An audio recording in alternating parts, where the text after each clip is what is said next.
Support for WUWM podcast comes from Hop Harvest and Vine and Good Harvest Market in Pewaukee, part of One Destination, combining farm-to-table dining, local craft beers, and organic groceries under one roof. More at goodharvestmarket.com.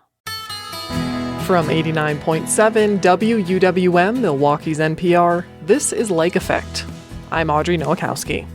Today, we'll explore the State of Working Wisconsin report and learn how immigration anxiety is impacting industry. Then we'll learn about plans to open a large convenience store called Buc-ee's in Oak Creek. It absolutely dwarfs like any other convenience store you've ever been to. It's, Jupiter compared to Mercury. Plus, we'll tell you about a construction project underway that will help remove contaminated sediment from local waterways. Looking at the size of the existing facility, we're basically doubling that with the new facility, and we're going to fill that up. So there is not enough capacity in the old facility for all the work that needs to be done.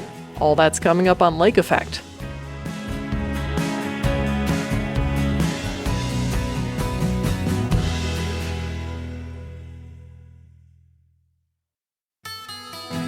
This is Lake Effect from 89.7 WUWM, Milwaukee's NPR. I'm Audrey Nowakowski. Thank you so much for joining us. We'll start with this. Some economists are forecasting a recession, higher inflation, and rising unemployment in the U.S. Tariffs combined with increasing hostility towards immigrant workers could be especially damaging to local economies that rely on farming, like here in Wisconsin. A new report explores what the economy has really looked like for workers in the state and what the future could hold. The State of Working Wisconsin report is compiled by the High Road Strategy Center at UW-Madison. Laura Dresser is the Associate Director of the center, and she joins Lake Effect's Joy Powers to explore their findings. Now, this report is, of course, about the state of jobs in Wisconsin, so I was surprised to see that federal policies made a big appearance. What are some of the things that are happening at the national level right now that are having a big impact on jobs here in the state? The things that I'm really paying attention to, we've all seen the slowing down in the labor market. This is true at the national level, especially concerning their actually lost jobs on the revisions in June. Very weak growth all across 2025. This is true in Wisconsin as well. So it looks like the economy is cooling off, and that's really concerning because of the way that the strong economy really helped workers bargain for better wages and working conditions. And we see this cooling, I think, because of the uncertainty in the policy framework at the federal level, the kind of chaotic tariff regime that continues to shift and change in ways that make it really hard for domestic and international businesses to plan. Also, the deeply anti-immigrant policy, which is keeping workers from engaging and is kind of choking off the labor force. All of this is slowing down the economy. So that's a kind of first level of federal policy. Right now, you can just barely see it in the data, but I worry about what's to come. Yeah, that instability in certain aspects especially seem to potentially have a big impact here in Wisconsin. We'll get to the impact of immigrant workers who do make up a high percentage of our workforce here in the state. But I do want to talk about something you mentioned in there. Of course, much like the rest of the nation, job growth here has been a bit weak, but we're actually lagging a bit behind the rest of the nation. Can you unpack that a bit? Yeah, for sure. The period of recovery that began after the pandemic shutdowns has been a relatively strong period of growth. It's completely unlike the recovery from the Great Recession in 2008, which was very slow and grinding. This one was much more dynamic, but at the national level, much, much more dynamic than in Wisconsin. So today, at the national level, we have 5% more jobs than we did before the pandemic shutdown. In the state, we have just 2% more jobs. So the growth rate for Wisconsin has been low, and then it has slowed down in 2025. So we don't have that same dynamism that the national level has. What are some of the potential reasons for that? Is that just the kinds of industries that we have here in the state? Is it anything to do with our state policies? I can't say for certain. I look across the border.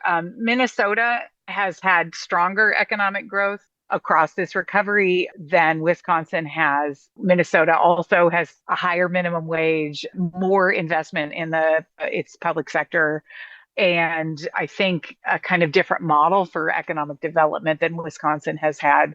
And so there's some hints there about what might make for a stronger economy. I think sometimes the kind of divestment or the lowering taxes and reducing the infrastructure, which is the approach that we had through the Walker years and coming out of the legislature, I think just really inhibits our ability to grow. Additionally, Wisconsin's a relatively old state, and we have more people leaving the labor market than coming into it. So that just makes this labor market tight. And I think that also makes it hard to grow. Sure. So some of the conservative business, quote-unquote business-friendly, I suppose, policies that have been lauded by a lot of our politicians may be contributing.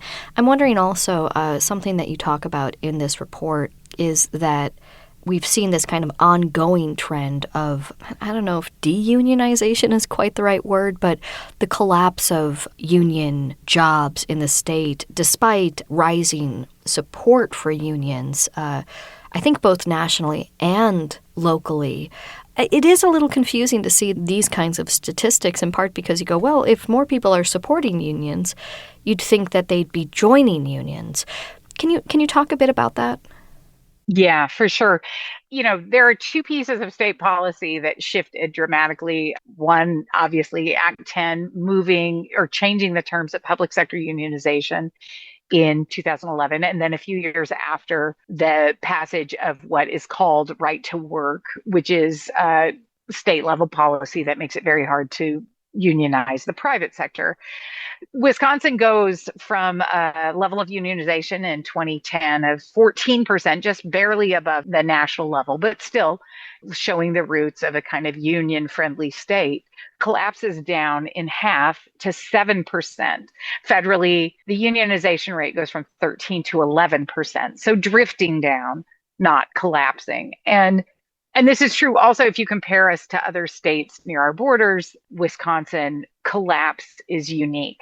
These two pieces of infrastructure, Act 10, which makes public sector unionization so hard, and what is called right to work, or the anti-union private sector unionization bill, those two make it really hard to unionize. And I think this is an observation at the national level. There's a lot of interest in unions, but the process of getting from interest to a union through an election and clear to the contract is a lot of work. And especially when we see the National Labor Relations Board tipping towards employer interests with the new nominations of the Trump administration, when we see a massive union busting at the federal level, the deunionization of 1 million workers at the federal level, there's a lot of policy that tips the table against workers.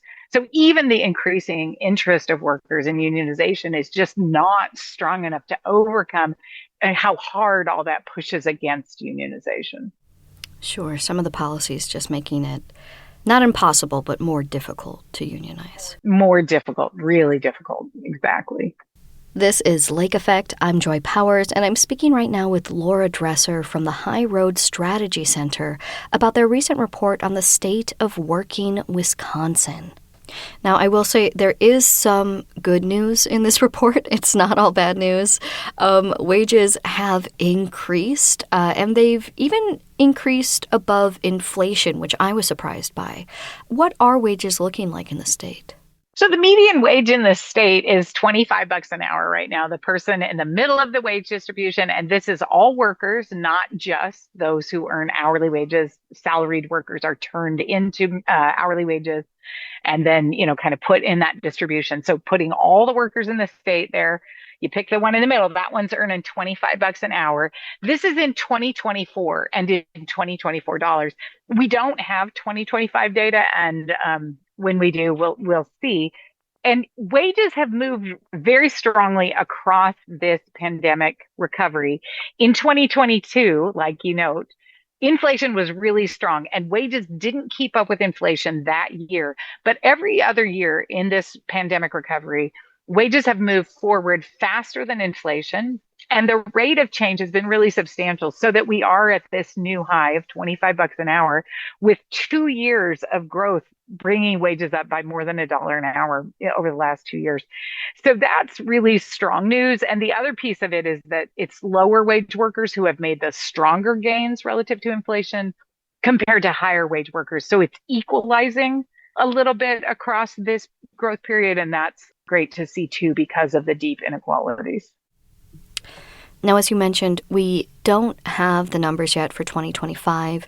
There is a bit of uncertainty in the market right now. One of the things that really struck me about this report was, of course, Wisconsin has a high percentage of immigrants in our workforce. Can you tell us a bit what that looks like?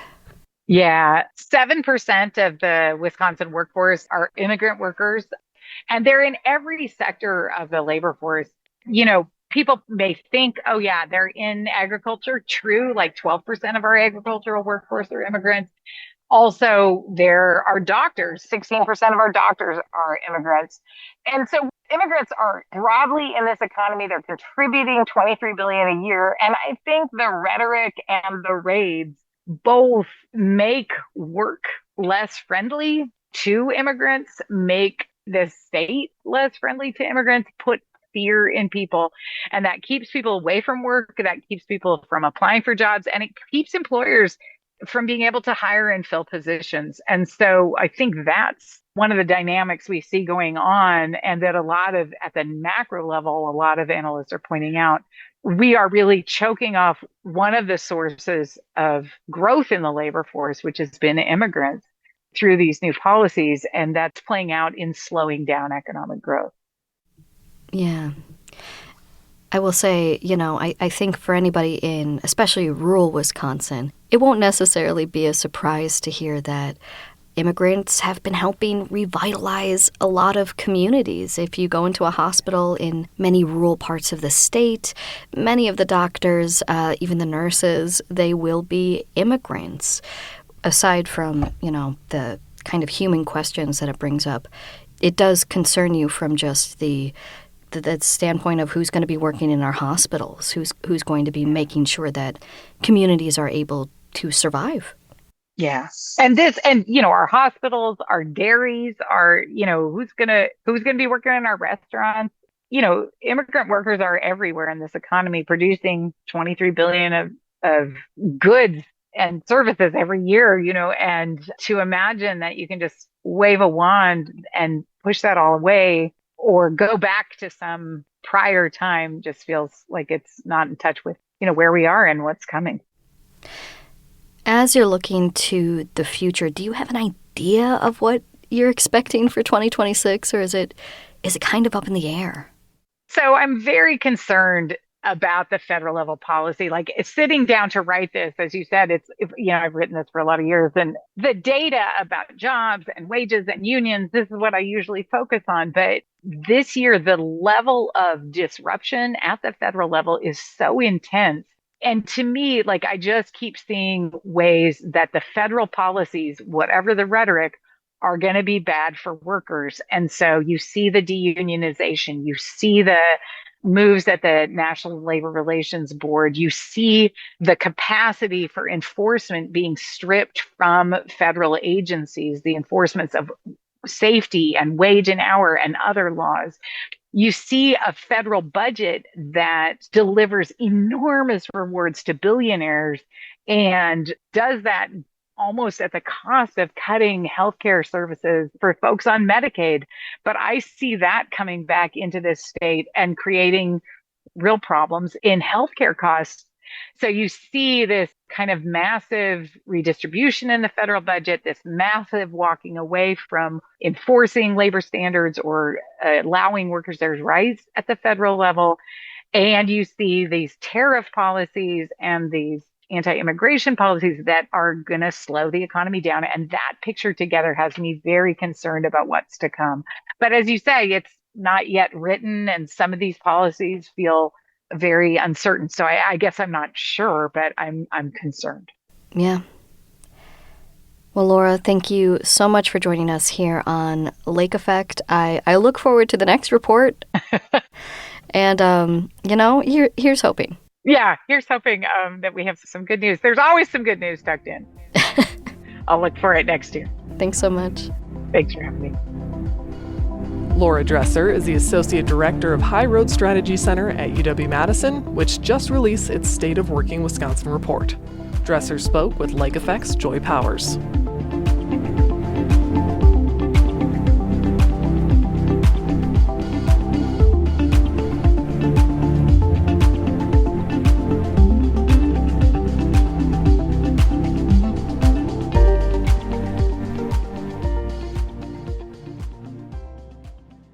We could learn this evening if the convenience chain Buc-ee's will be coming to the Midwest. Tonight, the Oak Creek Plan Commission will do a final review of the proposal. If the commission signs off, that will bring a 73,000 square foot Buc-ee's that will include 120 gas pumps to Oak Creek. But there's more to the Buc-ee's brand than just being large. Lake Effect Sam Woods is joined by Charles Usher, a travel writer who wrote about Buc-ee's for Milwaukee Magazine. Charles, can you explain what is Buc-ee's and why is its presence in Oak Creek significant news? So Buc-ee's is it's a convenience store and gas station, but as I mentioned in my article, describing it as such vastly undersells it. The chain started in Texas, Lake Jackson, Texas, back in 1982, and as we all know, in Texas, things are bigger. If you take what you think of as your normal gas station, your typical Quick Trip or something, multiply that by 15 or 20. These things are enormous. I think the current largest one is somewhere north of 75,000 square feet, which is about 15 or 20 typical convenience stores kind of put together. For close to I think 40 years or something, it was just a Texas chain. But since 2019, they've started expanding, first kind of across the Southeast, and now they're starting to creep north. And the Oak Creek branch, which they currently have plans for, I think it's slated to open in 2027 if everything goes to plan, would be, I believe, the first one, not just in Wisconsin, but in the Midwest. So it's kind of a major step, not just for convenience stores, gas stations in Wisconsin, but also for the company. So this isn't the first time that Buc-ee's has attempted to claim ground in Wisconsin. This is the first time it seems like they're successfully doing so, but this isn't the first time they've attempted it. What happened on the first try? Well, they initially planned to open their first Wisconsin branch in DeForest, so kind of hit that interstate between Madison and the Dells.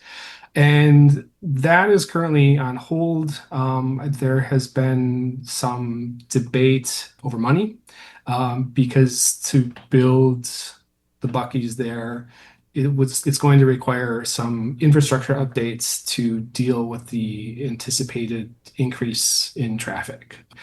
Buc-ee's, because of their size, you can't just sort of pop them off a highway exit like you normally would. These often have their own dedicated frontage roads, often with names like Buc-ee's Drive or Nugget Boulevard. They have their own kind of dedicated road.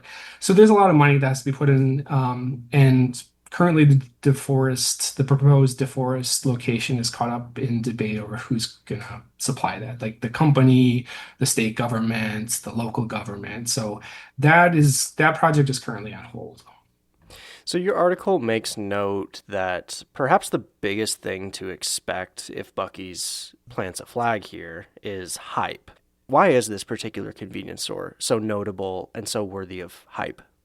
Well, there's a few reasons. First of all, it's just the size, the pure size. It absolutely dwarfs any other convenience store you've ever been to. It's, Jupiter compared to Mercury. It's orders of magnitude larger.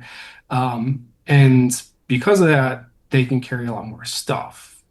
So if you walk into a Buc-ee's and it's like walking into a Walmart almost. It's enormous. They have every branch has its own dedicated like barbecue bar. They cook the barbecue in-house. I haven't had it personally, but it has a good reputation. People pretty consistently rave about it. If you're coming from Texas and your primary customer base is Texans, it has to be pretty decent. It has enormous selection of snacks. They do a lot of their own brand snacks. They're very famous for they call them beaver nuggets. They're basically sweetened corn puffs. They're super addictive. I have had those, and they're really hard to stop. They make their own fudge. They have their in-house bakery with cinnamon rolls and kolaches. They do a ton of branded merch. They're super popular for that. T-shirts, beach chairs, Christmas ornaments. One thing that I think they've done that is really shrewd that you don't see, not just American gas stations, but a lot of American brands not doing, but that anyone who's ever been to Japan will really catch on to, is they have a cute mascot. And that goes a long way because you can slap that on merch and people will want to buy it. You don't have kids clamoring for Quick Trip merch. Nobody's buying BP or merch. I don't think Sheetz merch sells very well. But you slap this cute beaver mascot on it, and all of a sudden, people want it.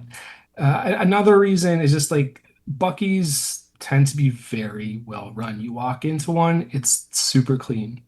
They like to boast about like having the country's cleanest restrooms. That kind of stems from like a single award they won back in 2012. That was um, given to a single location. I think their New Braunfels, Texas location. And so they make a lot of hay out of that. But the bathrooms like are super, super clean. They have two like full-time employees dedicated just to the bathrooms. You walk in, they're spotless. They have art by local artists on the hallways leading to the restrooms. It is like a very well run operation. You're never gonna walk in there and like find a gross Buc-ee's. They just don't exist. You mentioned a comparison to Quick Trip, right? And Yeah. there's some things that Buc-ee's does that Quick Trip doesn't do, and there's the kind of hype that Buc-ee's has in Texas and the South especially doesn't compare to Quick Trip. However, we as Wisconsinites, this is Quick Trip country, and so what might this Buc-ee's foray north into Wisconsin mean for Quick Trip? In some respects, it's obviously not good news for Quick Trip just because it's another major competitor on their turf. On the other hand, it might not have quite as much of an impact as some people are worried about. Um, you're not going to see Buc-ee's popping up all over the state. That's just, it's not their business plan. They can't really do that. You're going to have this Oak Creek location and then possibly the DeForest one. And beyond that, it's hard to see where they might go. If I had to guess, if they try to open another one, I would say maybe somewhere outside the Twin Cities. But, they need to be in like high traffic interstate corridors for the most part. So there aren't that many other places where it would make sense for them to expand to, at least in the short term. Number two, it's not just the sheer size both works to Buc-ee's advantage and its disadvantage. It's not a place where you're just going to pop in to get gas real quick. As I mentioned before, like these often have their own dedicated frontage roads. It's kind of, they're not just, you can't just pop off the highway real quick, fill up, and get back on the interstate. Like going to Buc-ee's is an outing. So for like day to day, I think most people are still going to be going to Quick Trip to their local gas station to fill up. People go to Buc-ee's, yeah, for the gas, but they're also going there for the barbecue, for the merch. So it's going to appeal a lot more to travelers coming up from Chicago to Door County or whatever, or people going from Milwaukee down to Chicago or beyond. So it doesn't have the same day-to-day convenience that places like Quick Trip can offer. Charles, the last question I have for you is less of a question, more of an opportunity to have the final word. So if there's something you think I should have asked about, something you'd like me to know about Buc-ee's, something you'd like listeners to know about Buc-ee's, want to give you the chance to say that before I let you go. No, I think it's just going to be interesting to see how the local population responds to it. As I mentioned, this isn't just their first Wisconsin location. I think it's going to be their first Midwest location. Right now, I think the closest Buc-ee's is down in Kentucky. If you're heading south on the interstate towards Chicago, like somewhere around the Mars Cheese Castle, there's a sign notifying you that it's like 470 miles away. So it'll be interesting to see just, how things carry over into into the region. Obviously, there's people like barbecue everywhere, but it's not as much part of our culture as it would be down in Texas or even down in the South. So I think that's going to be one thing that people should kind of pay attention to, is how it fits into like the Midwest scene, and if they make any sort of accommodations to Midwest culture. If we see brats on the grill alongside their chopped brisket. Charles, thank you so much for joining me on Lake Effect. I appreciate your time. Thank you for having me. Charles Usher is a travel and culture writer who wrote an article about Buc-ee's for Milwaukee Magazine. He joined Lake Effect's Sam Woods.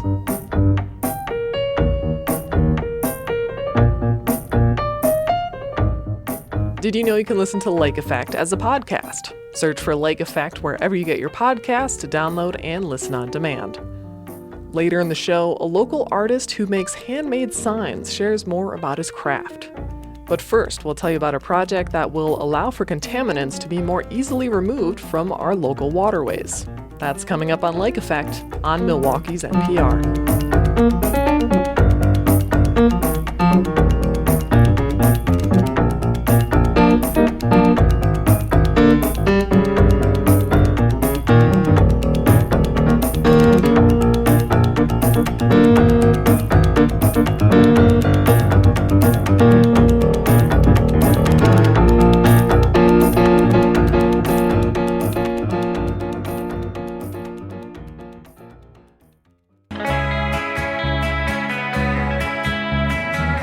You're listening to Lake Effect on WUWM. I'm Audrey Nowakowski. You may have noticed cranes and barges at work along Milwaukee's port, just north of the Lake Express Ferry Terminal. Tomorrow, you have an opportunity to learn about the work that's going on there. The Milwaukee Metropolitan Sewerage District is hosting 1-mile walking tours of the dredge material management facility. When it's done, it'll be a watertight storage space that will hold vast amounts of contaminated sediment slated to be removed from Milwaukee's rivers and estuaries. WUWM's environmental reporter, Susan Bentz, met Bridget Hank with MMSD at the construction site to learn about the project. We started the DMMF project back in 2020. We finished the design in 2023, and construction started in 2024. What are we hearing right now? Right now you're hearing some of our pipe piles going in. Those are circular piles that are part of the perimeter of the DMMF. There are over 950 of those piles as part of this facility. And so the foundation is lake bed. It is. So at the very bottom, that's all there is to it, or eventually will there be a lining that's added to that? There is no lining at the bottom. The bottom is lake bed, but each of those piles that we're putting in go about 50 feet into that lake bed. So it's pretty significant depth to be able to get underneath it. It's a really amazing process because not only is this being constructed, but there's a water filtration system. Is that facility in motion yet? I mean, it is not in motion yet. So, I should say in motion, under construction. A typical process for developing a facility like this is that you do all of the design up front and then you do the construction. We've taken a little bit different approach to building the DMMF, knowing that it's going to take a lot of time to construct. So while we're constructing it, the EPA and their team are working out all of the details of what it's going to take to fill it. And with that comes the water treatment facility. So there will be a water treatment facility here in the future, specifically during the EPA filling period.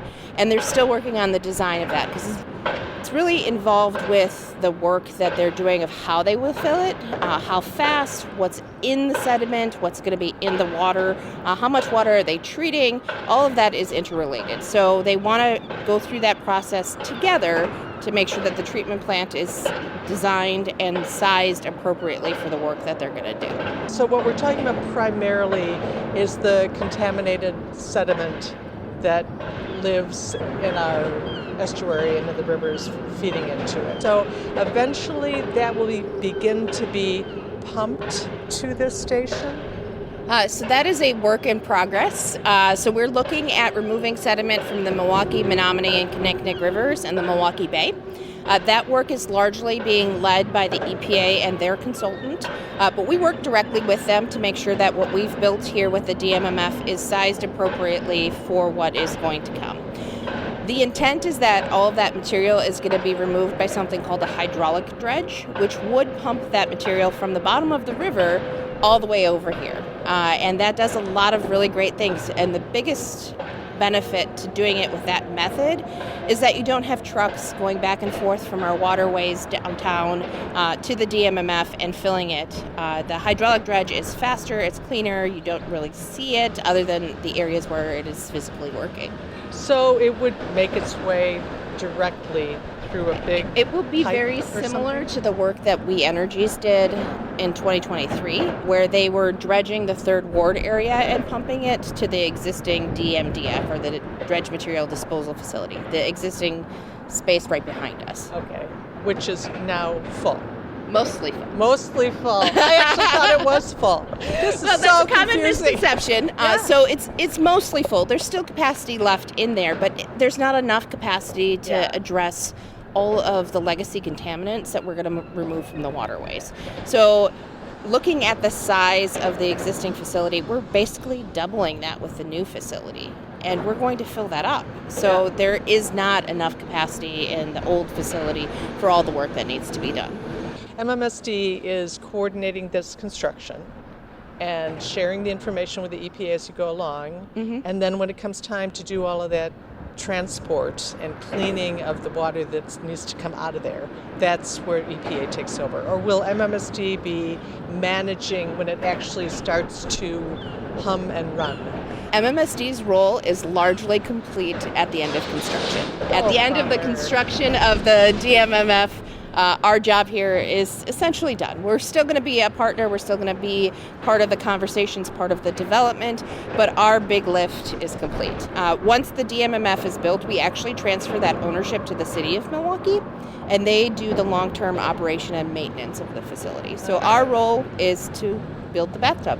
Our facility is anticipated to be fully constructed by the end of 2026, with maybe some light repairs, things to be finalized in early 2027. Really depends on Mother Nature and how she does over the winter season. If we have a really nice winter again this year, we'll for sure be done in 2026. Will MMSD be coordinating the construction of the treatment facility? A little loosey-goosey there. So by coordinating, we are a partner in the whole development. We'll be doing some of the high-level reviews and discussion, but since the water is going right to Lake Michigan, the DNR is actually the main reviewing entity. Since we have a lot of the technical knowledge, some of the investigation we did for the construction of the DMMF, we are helping with the advancement of their treatment plant. So what does it cost to build this, and is that all covered through EPA funding? It is not all covered through EPA funding. So the total project cost is around $150 million. Just for this? Just for the dredge material management facility. Mm-hmm. About $120 million of that is the physical construction. The other $30 million is related to permitting and design fees and construction oversight and all of the other things that get added onto the top of a major project.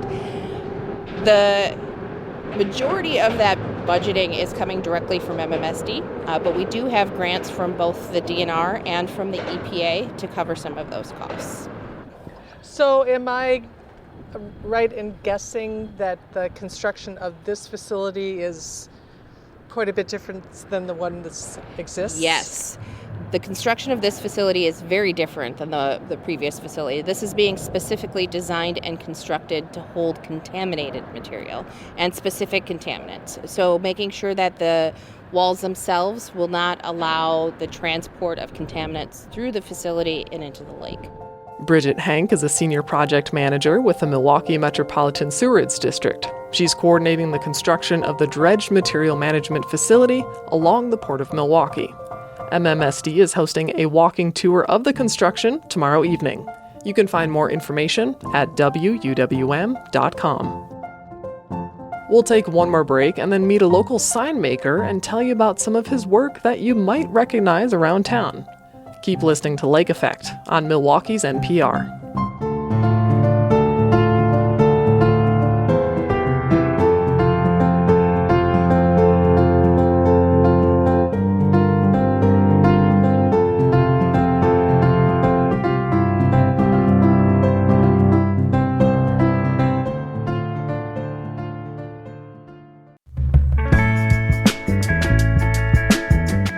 This is Lake Effect on 89.7 WUWM. I'm Audrey Nowakowski.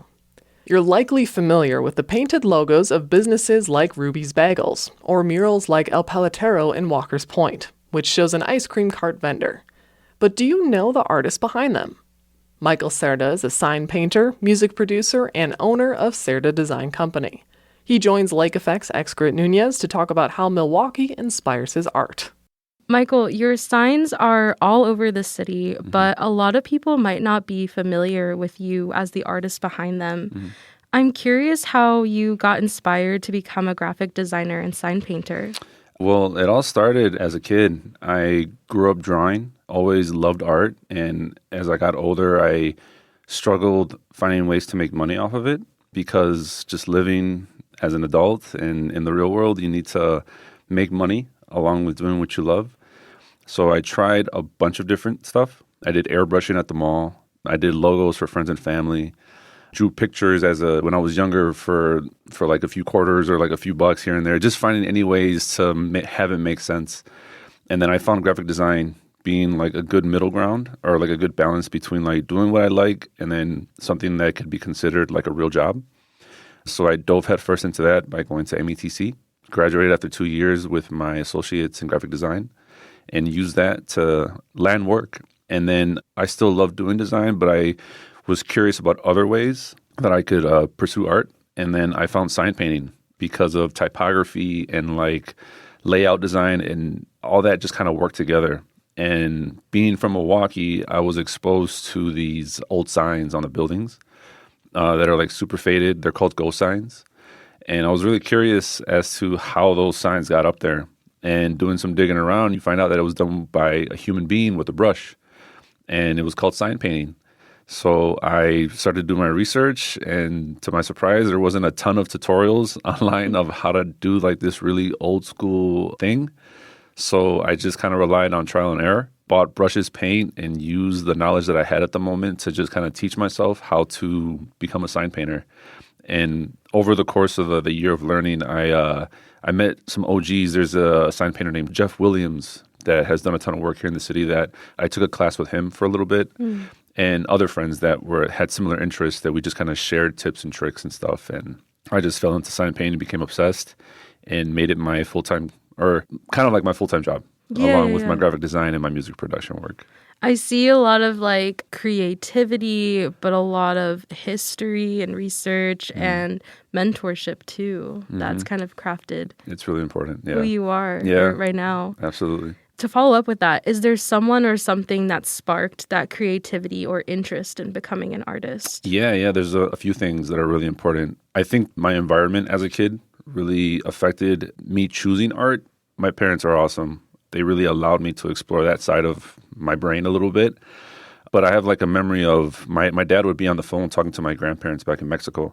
And he would sit me on his lap as he was on the phone and he'd be doodling on a napkin. And it was always like the side profile of a man's head. And I would just see it and I would be like, how is he doing that with like this pen? Like I'm a little kid and I'm just watching him draw this head. And that just like sparked my curiosity of like, I want to do that. So taking pen to paper and just started drawing myself, and just I haven't stopped since. But again, going back to the environment that they provided for me was just like, they encouraged me to pursue art. Obviously, they might have had some pushback when I got older as far as like, are you sure you want to do this? Like, you can't make that much money. But that's just them being good parents. You know, they wanted the best for me. But I had to be a little bit a stubborn individual to be like, shh, I got this. I'm gonna try this. So yeah, I think just a mixture of seeing my dad draw for the first time and then having that safe environment to really pursue it. That's really beautiful and amazing that you had that supportive environment. Yeah. Something that I notice about your work is your attention to detail with typography. Mm-hmm. When I see it, I notice it's very sleek and it has a lot of character. Where do you get your inspiration from for letters? As of late, inspiration comes from just driving around. I love cruising around Milwaukee and documenting the signs that I see. Like if you go through my camera roll on my phone, the majority of it is literally either screenshots that I find on Instagram or photos that I take of old signs. I think there's a lot to be learned from like past work. A lot of it is just kind of like repurposing what already works and just kind of adding my own style on top. I think within design and typography and stuff, there are certain rules you have to follow for things to look good, but there is still a lot of room to be creative with the way you dress up letters. Inspiration also comes from my graffiti background. As a teenager, I did graffiti. Back then, I didn't know what I was really doing. I just thought it was like, you know, hip hop, graffiti. It was like I was obsessed with it, right? But I was working with letters. It's essentially typography and like design and layout, just in a really like rough, raw way. I was kind of training myself on how to work with letters and style, you know, like developing a style. With graffiti, it's all about how do you dress up the letter A, the B, C to be your own unique thing. And being able to establish that really early helped me now as a professional to explore different styles and ways of letter treatment to come up with unique stuff. Yeah, absolutely. So some businesses that you've designed for include Ruby's Bagels, Ebb and Flow in River West, Lilliput Records, and Pete's Pops. Why do you think so many local businesses ask you to paint their signs? To be honest, like, I'm going to take a wild guess. I mean, for the Ruby's Bagels, she is my beautiful girlfriend, and my role in the business is to help with the design and the signs. And she's given me the amazing opportunity to kind of like be a part of like her brand, to help create her brand. And a big part of it is the hand-painted signs. And I think she appreciates like the handmade element of my work. You know, she makes the hand-rolled bagels, so the hand-painted signs, it just kind of works really well. As far as my other clients, I think they just, again, appreciate like the human touch, where if you were to go with like a vinyl sign, as clean and perfect as it is, there's not much story there. There's more story with the hand-painted sign because it's not perfect. If you go up close to it, you'll notice that the lines aren't perfectly straight. The corners aren't perfectly sharp. I try to get them as sharp as possible, but there's just like that human touch that you can't really replicate with vinyl. And also, too, like when you go to any small business, you go because you know you're doing your part to help their business and you're getting something unique in return. And the same can be said with the hand-painted sign. You're helping my small business and you're helping me kind of keep moving forward. And I'm giving you this unique thing that's a one-of-one that can't be replicated. It's an honor, really, to be able to be a part of like their journey and like their story. When I first started sign painting, that part didn't really click yet. But the more signs I did, I'm realizing like, wow, I'm being given a huge responsibility because the sign is usually the first thing that they're going to see when they walk up to the business, you know, so it's got to look good and they're putting a lot of trust in me. And I take that very serious. Yeah. And on top of designing and painting signs for businesses, you've also painted a few murals throughout the city. Yep. Your most recent mural was the El Paletero mural in Walker's Point. How did that opportunity come up and what does the paletero symbolize for you? So that came up through, I was connected with Izzy Lugo he works with the Brewers. I was connected to him through a really good friend of mine, Jesus Gonzalez, which is the owner of Socolo Food Truck Park. And we were hanging out and he told me like, hey, there's an opportunity to work with the Brewers through Izzy. They're looking to do some murals. And I jumped on it right away. I reached out, we connected, we had a meeting. I had an idea that I pitched of like, there's this idea that I had way before the Brewer thing of painting a paletero. First of all, I love the meaning behind it, the visual element, like the look. Maybe because it taps into like my childhood too. I just wanted to do like a portrait style painting of a paletero. Just never got around to doing it, never found the perfect location for it. So this brewer thing came up, and it was the perfect opportunity to kind of like tie in everything about my childhood and like this story and this idea into one mural. And I feel like Walker's Point is like the perfect neighborhood for it. But I'd say the meaning and the message behind it is just to kind of highlight hardworking immigrants, kind of like the unsung heroes of our community.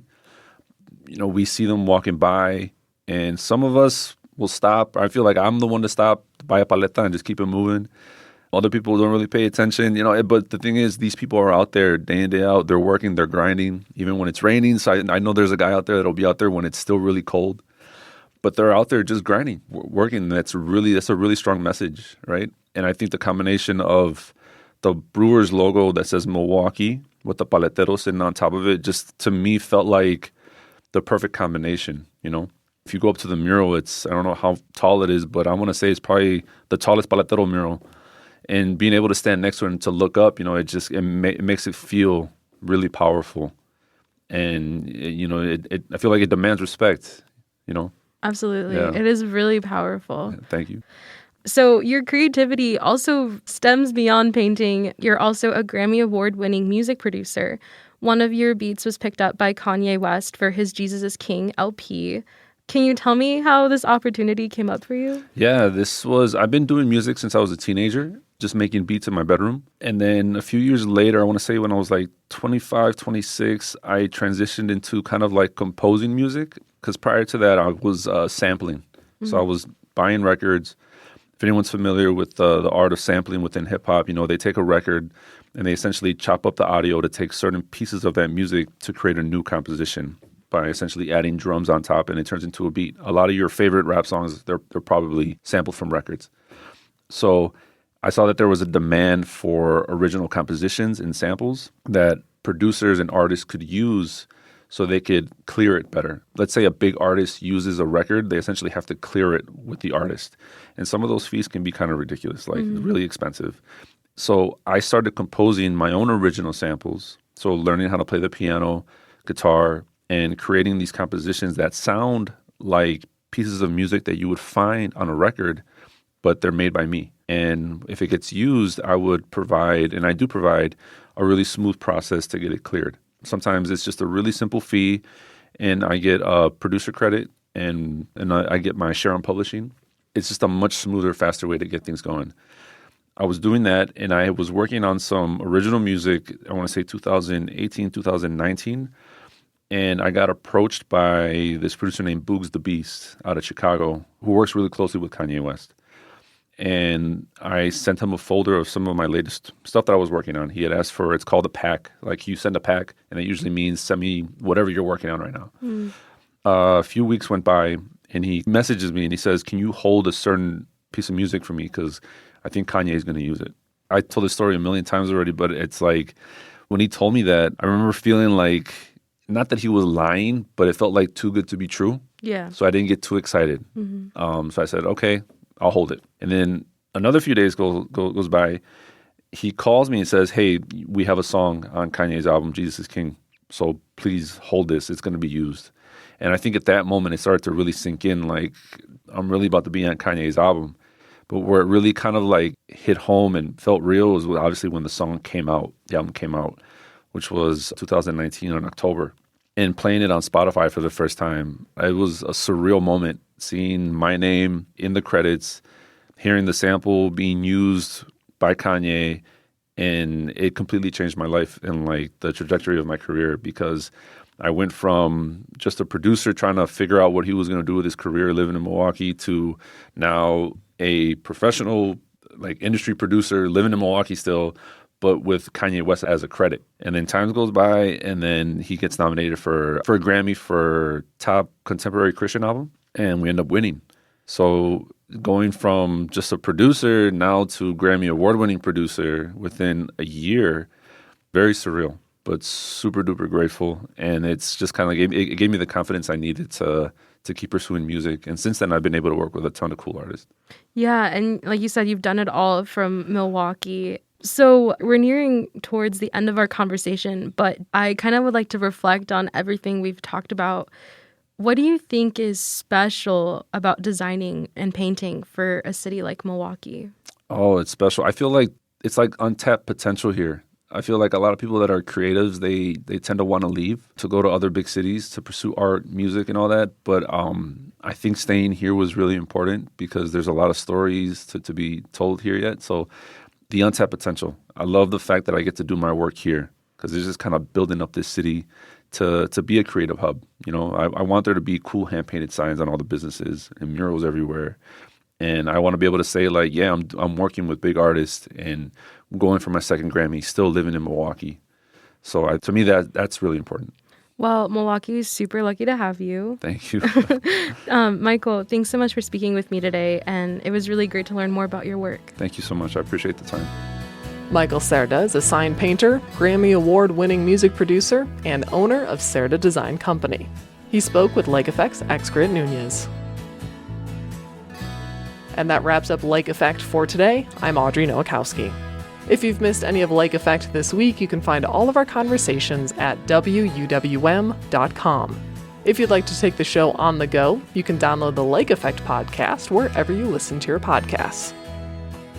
More than 20 children who attend Milwaukee Public Schools died by gun violence during last year's school year. Tomorrow on Lake Effect, we'll learn about each of them and what's being done to try to keep kids safe. That's tomorrow on Lake Effect. For today, thank you so much for joining us right here on listener-supported 89.7 WUWM, Milwaukee's NPR.